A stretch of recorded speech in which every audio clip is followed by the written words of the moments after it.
Kendati dalam kondisi pandemi COVID-19, Persatuan Guru Republik Indonesia (PGRI) Simelu menyerahkan 1 ekor hewan kurban untuk Pulau Terluar.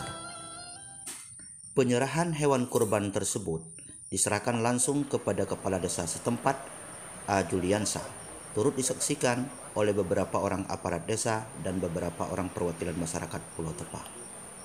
Tahun ini kita melaksanakan syiar berkurban, yaitu untuk pulau-pulau terluar. Alhamdulillah terwujud, sudah ada di sebelah kanan kita, di depan kita 1 ekor kerbau yang akan diserahkan kepada masyarakat Pulau Tepah dari pengurus PGRI dari PGRI Kabupaten Simelu, dan tadi telah diterima oleh Kepala Desa, dan insya Allah ke depan kalau pada tahun ini masih sangat terbatas, mudah-mudahan ke depan lebih banyak lagi, dan guru-guru kita semangat untuk berkorban dan merupakan satu tanggung jawab moral kita kepada masyarakat kita yang berada di luar pulau sana. Kemudian juga harapan kita tidak hanya nanti beberapa 1-2 ekor, tapi sampai bisa terkumpul, karena guru itu punya kekuatan yang luar biasa. Kalau sudah bergabung, kita punya pasukan ada 3.000 dengan guru kontrak dan guru honor.